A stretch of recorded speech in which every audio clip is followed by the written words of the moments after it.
नमस्कार। खबरों के इस बुलेटिन तुहाडा स्वागत है। मैं हाँ स्वरनजीत सिंह। पहला पेश ने चोण दीआं खबरां। सुप्रीम कोर्ट ने कहा है कि विरोध प्रदर्शनों लई शाहीन बाग वर्गियां जनतक थावां नूं अणमिथे समय लई वरतण दी इजाजत नहीं दित्ती जा सकदी।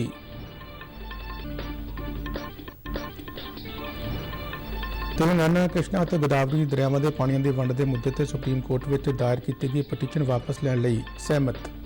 केंद्रीय जल शक्ति मंत्री शेखावत ने कहा कि इस नाल ये मामला ट्रिब्यूनल के हवाले करने का रस्ता साफ हो गया है। केंद्रीय मंत्री जितेंद्र सिंह ने कहा कि मोदी सरकार ने पिछले 6 सालों दौरान फसलों के घट्टो घट्ट समर्थन मुल में लगातार वाधा किया है। पिछलियां यूपीए सरकारों के मुकाबले मोदी के शासनकाल दौरान फसलों की सरकारी खरीद भी वधी है।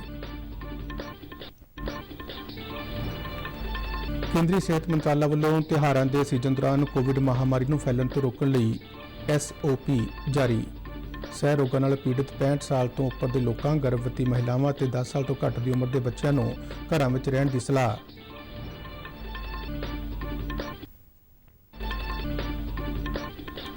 देश में कोविड महामारी तो ठीक होने वाले की दर 85.02% तक पहुंची। पुष्टि वाले मामले की गिनती 67.5 लाख तो पार। 57 लाख के करीब मरीज ठीक होए।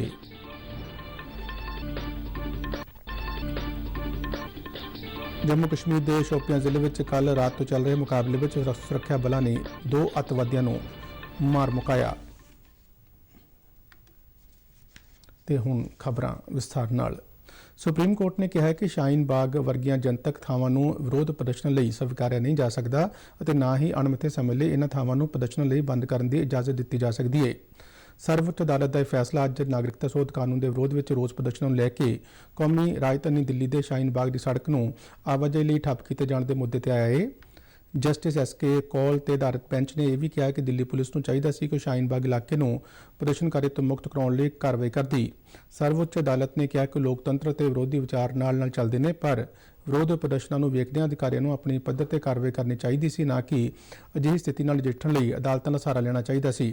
सर्वोच्च अदालत का यह फैसला एक वकील वालों शाहीन बाग इलाके की एक सड़क नूं प्रदर्शनकारियों वालों आवाजाही लई बंद किए जाने के मुद्दे ते दाखिल की गई पटीशन ते सुनाया गया है। केंद्रीय जल शक्ति मंत्री गजेंद्र सिंह शेखावत ने कहा कि तेलंगाना कृष्णा और गोदावरी दरियावां के पानियों की वंड के मुद्दे ते सुप्रीम कोर्ट में दाखिल किए गए मामले को वापस लैण लई सहमत हो गया है। नवी दिल्ली में कल पत्रकारों नाल गलबात करदे शेखावत ने कहा कि इस नाल केंद्र वालों इस मामले को ट्रिब्यूनल के हवाले करने का रस्ता भी साफ हो गया है। उन्होंने कहा कि आंध्र प्रदेश और तेलंगाना के मुख्य मंत्रियों नाल कल हुई कौंसल की दूजी मीटिंग में कावेरी नदी प्रबंधन बोर्ड को आंध्र प्रदेश में तब्दील करने ते भी सहमति जताई गई है। उन्होंने कहा कि आंध्र प्रदेश पुनर्गठन एक्ट 2014 अधीन दोहां सूबਿਆਂ ਦੇ पानियों की वंड के मुद्दे ते कौंसल बनाई गई सी, जिस विच उन्हां नूं चेयरमैन और दोहां सूबਿਆਂ ਦੇ मुख्य मंत्रियों को मैंबर बनाया गया सी। इस कौंसल की पहली मीटिंग 2016 में हुई सी। शेखावत ने इस मीटिंग को बहुत ही लाहेवंद दस्सिया। मीटिंग में आंध्र प्रदेश के मुख्यमंत्री YS जगन रेड्डी निजी तौर पर दिल्ली आए सन, जबकि तेलंगाना के मुख्यमंत्री K चंद्रशेखर राव ने वर्चुअल तौर पर इस मीटिंग में हिस्सा लिया सी। एपैक्स कौंसल दोहां सूबਿਆਂ ਵੱਲੋਂ गोदावरी और कृष्णा दरियावां ਲਈ नਵੇਂ प्रोजेक्टों की प्रवानगी दिंदी है तो गोदावरी और कृष्णा प्रबंधन बोर्डों के कामकाज की निगरानी तो इलावा दोहां सूबਿਆਂ विचाले दरियावां के पानी की वंड को लैके पैदा होने वाले विवादों को हल कर दिए। केंद्रीय मंत्री जितेंद्र सिंह ने कहा कि प्रधानमंत्री नरेंद्र मोदी की सरकार ने पिछले 6 सालों दौरान फसलों के घट्टो घट्ट समर्थन मूल्य में लगातार वाधा किया है। जम्मू कश्मीर के कठुआ जिले के नागरी ब्लाक में किसानों, पिंडों के पंचां सरपंचों और भारतीय जनता पार्टी के वर्करां नाल गलबात करदे उन्होंने कहा कि विरोधी धिर कोल मोदी सरकार के फैसलों विरुद्ध प्रचार करने के अलावा होर कुछ नहीं है। उन्होंने कहा कि मोदी सरकार वालों लए गए खेती सुधार कानूनों को लागू करने बारे फैसले नाल किसानों को भारी आर्थिक लाभ होगा।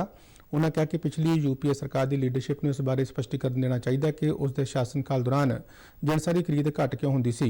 उन्होंने दस्सिया कि यूपीए सरकार के शासनकाल दौरान 2009 तो 2014 तक कणक की 1395 लाख टन की खरीद हुई, जबकि 2014 तो 19 के NDA सरकार के शासन दौरान 1457 लाख टन कणक खरीदी गई। केंद्रीय सेहत मंत्रालय ने त्योहारों के मौसम दौरान कोविड-19 महामारी को फैलण तो रोकण लई सुरक्षा उपरालिਆਂ बारे SOP जारी की है। मंत्रालय वालों जारी किए गए बयान में कहा गया कि अक्तूबर तो दसंबर तक का समा त्योहारों का समा होंदा है तो इस दौरान वड्डी गिनती में लोग धार्मिक स्थानों पर पूजा अर्चना, मेलियां, रैलियां, प्रदर्शनां ते ਸੱਭਿਆਚਾਰਕ ਪ੍ਰੋਗਰਾਮਾਂ ਵਿੱਚ ਹਿੱਸਾ ਲੈਂਦੇ ਨੇ, ਜਿਸ ਕਾਰਨ ਕੋਵਿਡ ਮਹਾਮਾਰੀ ਦੇ ਫੈਲਣ ਦਾ ਖਦਸ਼ਾ ਬਣਿਆ ਰਹਿੰਦਾ ਹੈ। ਕੋਵਿਡ ਮਹਾਮਾਰੀ ਦੀ ਰੋਕਥਾਮ ਲਈ ਇਹ ਜ਼ਰੂਰੀ ਹੈ ਕਿ ਅਜਿਹੇ ਸਮਾਰੋਹਾਂ ਵਿੱਚ ਜ਼ਰੂਰੀ ਸੁਰੱਖਿਆ ਉਪਰਾਲਿਆਂ ਤੇ ਅਮਲ ਕੀਤਾ ਜਾਵੇ। ਮੰਤਰਾਲਾ ਵੱਲੋਂ ਸਹਿ ਰੋਗਾਂ ਨਾਲ ਪੀੜਤ 65 ਸਾਲ ਤੋਂ ਉੱਪਰ ਦੇ ਲੋਕਾਂ, ਗਰਭਵਤੀ ਮਹਿਲਾਵਾਂ ਤੇ 10 ਸਾਲ ਤੋਂ ਘੱਟ ਦੀ ਉਮਰ ਦੇ ਬੱਚਿਆਂ ਨੂੰ ਘਰ ਵਿੱਚ ਹੀ ਰਹਿਣ ਦੀ ਸਲਾਹ ਦਿੱਤੀ ਗਈ ਹੈ।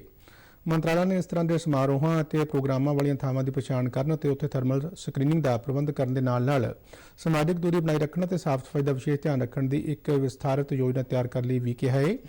ਇਸ ਤੋਂ ਇਲਾਵਾ ਰੈਲੀਆਂ ਤੇ ਦੇਵੀ ਦੇਵਤਿਆਂ ਦੀਆਂ ਮੂਰਤੀਆਂ ਨੂੰ ਜਲ ਪ੍ਰਵਾਹ ਕਰਨ ਦੌਰਾਨ ਇਕੱਠੇ ਹੋਣ ਵਾਲੇ ਲੋਕਾਂ ਦੀ ਸੰਖਿਆ ਵੀ ਤੈਅਸ਼ੁਦਾ ਸੀਮਾ ਤੋਂ ਵੱਧ ਨਾ ਰੱਖਣ ਦੀ ਹਦਾਇਤ ਕੀਤੀ ਗਈ ਹੈ। ਇਸ ਦੇ ਨਾਲ ਹੀ ਜ਼ਰੂਰੀ ਤੌਰ ਤੇ ਮਾਸਕ ਪਾਉਣ ਦੀ ਹਦਾਇਤ ਵੀ ਦਿੱਤੀ ਗਈ ਹੈ।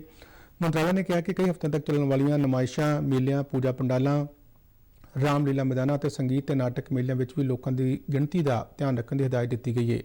ਮੰਤਰਾਲਾ ਨੇ ਕਿਹਾ ਹੈ ਕਿ ਅਜਿਹੇ ਸਮਾਰੋਹਾਂ ਤੇ ਪ੍ਰੋਗਰਾਮਾਂ ਦੀ ਇਜਾਜ਼ਤ ਕੰਟੇਨਮੈਂਟ ਜ਼ੋਨਾਂ ਤੋਂ ਬਾਹਰ ਕਰਨ ਦੀ ਹੀ ਇਜਾਜ਼ਤ ਦਿੱਤੀ ਜਾਵੇਗੀ। ਧਾਰਮਿਕ ਸਥਾਨਾਂ ਵਿੱਚ ਮੂਰਤੀਆਂ ਤੇ ਪਵਿੱਤਰ ਧਰਮ ਗ੍ਰੰਥਾਂ ਨੂੰ ਛੂਹਣ ਦੀ ਇਜਾਜ਼ਤ ਨਹੀਂ ਹੋਵੇਗੀ।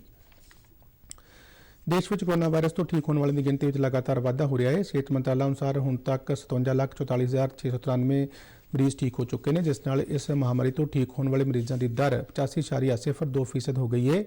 ਇਸੇ ਤਰ੍ਹਾਂ ਮੌਤ ਦਰ ਵਿੱਚ ਵੀ ਕਮੀ ਆਈ ਹੈ ਤੇ ਇਹ 1.55% ਤੇ ਆ ਗਈ ਹੈ। ਪਿਛਲੇ 24 ਘੰਟੇ ਦੌਰਾਨ 986 ਵਿਅਕਤੀਆਂ ਦੀ ਮੌਤ ਹੋਣ ਨਾਲ ਦੇਸ਼ ਵਿੱਚ ਕੋਰੋਨਾ ਨਾਲ ਮਰਨ ਵਾਲਿਆਂ ਦੀ ਗਿਣਤੀ 1,04,555 ਤੱਕ ਪਹੁੰਚ ਗਈ ਹੈ।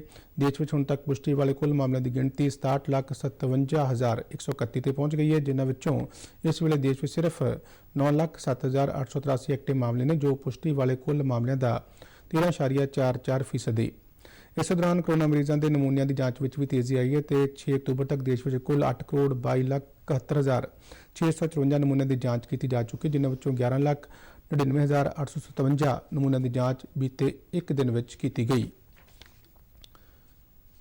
ਸੁਰੱਖਿਆ ਬਲਾਂ ਨੇ ਜੰਮੂ ਕਸ਼ਮੀਰ ਦੇ ਸ਼ੋਪੀਆਂ ਜ਼ਿਲ੍ਹੇ ਵਿੱਚ ਹੋਏ ਇੱਕ ਮੁਕਾਬਲੇ ਦੌਰਾਨ 2 ਅੱਤਵਾਦੀਆਂ ਨੂੰ ਮਾਰ ਮੁਕਾਇਆ ਹੈ। ਪੁਲਿਸ ਦੇ ਇੱਕ ਬੁਲਾਰੇ ਨੇ ਸ਼੍ਰੀਨਗਰ ਵਿੱਚ ਅੱਜ ਇਹ ਜਾਣਕਾਰੀ ਦਿੰਦਿਆਂ ਦੱਸਿਆ ਕਿ ਸ਼ੋਪੀਆਂ ਜ਼ਿਲ੍ਹੇ ਦੇ ਸੁਗਾਨ ਜੈਨਪੁਰਾ ਇਲਾਕੇ ਵਿੱਚ ਕੁਝ ਅੱਤਵਾਦੀਆਂ ਦੇ ਮੌਜੂਦ ਹੋਣ ਦੀ ਸੂਚਨਾ ਮਿਲਣ ਤੇ ਜੰਮੂ ਕਸ਼ਮੀਰ ਪੁਲਿਸ, ਰਾਸ਼ਟਰੀ ਰਾਈਫਲਸ ਅਤੇ CRPF ਦੇ ਸਪੈਸ਼ਲ ਆਪਰੇਸ਼ਨ ਗਰੁੱਪ ਦੇ ਜਵਾਨਾਂ ਨੇ ਕੱਲ੍ਹ ਰਾਤ ਨੂੰ ਇਲਾਕੇ ਨੂੰ ਘੇਰ ਕੇ ਤਲਾਸ਼ੀ ਲੈਣੀ ਸ਼ੁਰੂ ਕਰ ਦਿੱਤੀ ਸੀ। ਬੁਲਾਰੇ ਨੇ ਦੱਸਿਆ ਕਿ ਸੁਰੱਖਿਆ ਬਲਾਂ ਨੇ ਅੱਤਵਾਦੀਆਂ ਦੇ ਇਲਾਕੇ ਵਿੱਚੋਂ ਬਾਹਰ ਨਿਕਲਦੇ ਸਾਰੇ ਰਸਤੇ ਬੰਦ ਕਰਕੇ ਉਹਨਾਂ ਦੇ ਲੁਕਣ ਠਿਕਾਣੇ ਵੱਲ ਵਧਣਾ ਸ਼ੁਰੂ ਕੀਤਾ ਤਾਂ ਅੱਤਵਾਦੀਆਂ ਨੇ ਆਟੋਮੈਟਿਕ ਹਥਿਆਰਾਂ ਨਾਲ ਅੰਨ੍ਹੇਵਾਹ ਗੋਲੀਆਂ ਚਲਾਉਣੀਆਂ ਸ਼ੁਰੂ ਕਰ ਦਿੱਤੀਆਂ, ਜਿਸ ਤੇ ਸੁਰੱਖਿਆ ਬਲਾਂ ਨੇ ਵੀ ਗੋਲੀਆਂ ਚਲਾਈਆਂ। ਬੁਲਾਰੇ ਨੇ ਕਿਹਾ ਕਿ ਹਨੇਰਾ ਹੋਣ ਕਰਕੇ ਆਪਰੇਸ਼ਨ ਰੋਕ ਦਿੱਤਾ ਗਿਆ ਤੇ ਅੱਜ ਸਵੇਰ ਮੌਕੇ ਤੇ ਵਾਧੂ ਸੁਰੱਖਿਆ ਬਲ ਭੇਜੇ ਗਏ ਤਾਂ ਜੋ ਅੱਤਵਾਦੀਆਂ ਦੇ ਭੱਜਣ ਦੀ ਕੋਸ਼ਿਸ਼ ਨੂੰ ਨਾਕਾਮ ਕੀਤਾ ਜਾ ਸਕੇ। ਅੱਜ ਸਵੇਰੇ ਮੁੜ ਤੋਂ ਸ਼ੁਰੂ ਹੋਏ ਆਪਰੇਸ਼ਨ ਵਿੱਚ 2 ਅੱਤਵਾਦੀ ਮਾਰੇ ਗਏ। ਬੁਲਾਰੇ ਨੇ ਦੱਸਿਆ ਕਿ ਮਾਰੇ ਗਏ ਅੱਤਵਾਦੀਆਂ ਦੀ ਪਛਾਣ ਕੀਤੀ ਜਾ ਰਹੀ ਹੈ। ਆਖਰੀ ਖਬਰਾਂ ਆਉਣ ਤੱਕ ਮੁਕਾਬਲਾ ਜਾਰੀ ਸੀ। ਟੀਵੀ ਅਤੇ ਫਿਲਮ ਕਲਾਕਾਰ ਸੁਸ਼ਾਂਤ ਰਾਜਪੂਤ ਦੀ ਭੇਤਭਰੀ ਮੌਤ ਦੇ ਮਾਮਲੇ ਵਿੱਚ ਨਸ਼ੀਲੀਆਂ ਦਵਾਈਆਂ ਨਾਲ ਜੁੜੇ ਇਲਜ਼ਾਮਾਂ ਕਾਰਨ ਪੁਲਿਸ ਵੱਲੋਂ ਗ੍ਰਿਫਤਾਰੀ ਕੀਤੀ ਗਈ ਫਿਲਮ ਅਦਾਕਾਰਾ ਰੀਆ ਚੱਕਰਵਰਤੀ ਨੂੰ ਬੰਬੇ ਹਾਈ ਕੋਰਟ ਨੇ ਅੱਜ ਜ਼ਮਾਨਤ ਦੇ ਦਿੱਤੀ ਹੈ। ਅਦਾਲਤ ਨੇ ਇਸੇ ਮਾਮਲੇ ਵਿੱਚ ਉਸ ਦੇ ਭਰਾ ਸ਼ੌਵਿਕ ਚੱਕਰਵਰਤੀ ਦੀ ਜ਼ਮਾਨਤ ਅਰਜ਼ੀ ਰੱਦ ਕਰ ਦਿੱਤੀ ਹੈ। ਇਹਨਾਂ ਦੋਹਾਂ ਨੂੰ ਨਾਰਕੋਟਿਕਸ ਕੰਟਰੋਲ ਬਿਊਰੋ ਨੇ ਪਿਛਲੇ ਮਹੀਨੇ ਨਸ਼ੀਲੇ ਪਦਾਰਥਾਂ ਨਾਲ ਜੁੜੇ ਮਾਮਲੇ ਵਿੱਚ ਗ੍ਰਿਫਤਾਰ ਕੀਤਾ ਸੀ। ਅਦਾਲਤ ਨੇ ਇਸੇ ਮਾਮਲੇ ਵਿੱਚ ਗ੍ਰਿਫਤਾਰ ਕੀਤੇ ਗਏ 2 ਹੋਰ ਵਿਅਕਤੀਆਂ ਨੂੰ ਜ਼ਮਾਨਤ ਦੇ ਦਿੱਤੀ ਹੈ। ਪ੍ਰਸਾਰ ਭਾਰਤੀ ਅਤੇ Indian farmer fertiliser cooperative limited IFFCO ਨੇ ਨਵੀਂ ਖੇਤੀ ਟੈਕਨੋਲੋਜੀ ਅਤੇ ਖੇਤੀ ਦੀਆਂ ਨਵੀਆਂ ਖੋਜਾਂ ਬਾਰੇ ਜਾਣਕਾਰੀ ਪ੍ਰਸਾਰਿਤ ਕਰਨ ਤੇ ਉਸ ਨੂੰ ਉਤਸ਼ਾਹਿਤ ਕਰਨ ਲਈ ਇੱਕ ਸਮਝੌਤੇ ਤੇ ਦਸਤਖਤ ਕੀਤੇ ਨੇ। ਸਮਝੌਤੇ ਅਨੁਸਾਰ ਦੂਰਦਰਸ਼ਨ ਦਾ DD ਕਿਸਾਨ ਚੈਨਲ ਖੇਤਾਂ ਵਿੱਚ ਇਸਤੇਮਾਲ ਕੀਤੀਆਂ ਜਾ ਰਹੀਆਂ ਵੱਖ-ਵੱਖ ਨਵੀਆਂ ਤਕਨੀਕਾਂ ਬਾਰੇ ਆਸਾਨ ਭਾਸ਼ਾ ਵਿੱਚ ਅੱਧੇ ਘੰਟੇ ਦੇ ਪ੍ਰੋਗਰਾਮ ਪ੍ਰਸਾਰਿਤ ਕਰੇਗਾ। ਕਿਸਾਨਾਂ ਨੂੰ ਆਤਮ ਨਿਰਭਰ ਬਣਾਉਣ ਲਈ ਖੇਤੀ ਦੀਆਂ ਨਵੀਆਂ ਤਕਨੀਕਾਂ ਬਾਰੇ ਉਹਨਾਂ ਨੂੰ ਜਾਣਕਾਰੀ ਦੇਣ ਦੇ ਨਾਲ ਇਹਨਾਂ ਤਕਨੀਕਾਂ ਨੂੰ ਅਪਣਾਉਣ ਦੇ ਤਰੀਕੇ ਬਾਰੇ ਵੀ ਜਾਣਕਾਰੀ ਦਿੱਤੀ ਜਾਵੇਗੀ। DD ਕਿਸਾਨ ਚੈਨਲ ਤੇ ਕੋਈ 25 ਲੜੀਆਂ ਦਾ ਪ੍ਰੋਗਰਾਮ ਪ੍ਰਸਾਰਿਤ ਕੀਤਾ ਜਾਵੇਗਾ, ਜਿਸ ਵਿੱਚ ਕਿਸਾਨਾਂ ਨੂੰ ਆਸਾਨ ਭਾਸ਼ਾ ਵਿੱਚ ਜਾਣਕਾਰੀ ਮੁਹੱਈਆ ਕਰਵਾਈ ਜਾਵੇਗੀ। ਕੇਂਦਰ ਸਰਕਾਰ ਦੇ ਮੁੱਖ ਵਿਗਿਆਨਕ ਸਲਾਹਕਾਰ ਡਾਕਟਰ ਵਿਜੇ ਰਾਘਵਨ ਨੇ ਕਿਹਾ ਕਿ ਇਹ ਸਮਝੌਤਾ ਕਿਸਾਨਾਂ ਦੇ ਜੀਵਨ ਪੱਧਰ ਨੂੰ ਉੱਚਾ ਚੁੱਕਣ ਲਈ ਇਤਿਹਾਸਕ ਪਹਿਲ ਹੈ। ਪ੍ਰਸਾਰ ਭਾਰਤੀ ਦੇ ਮੁੱਖ ਕਾਰਜਕਾਰੀ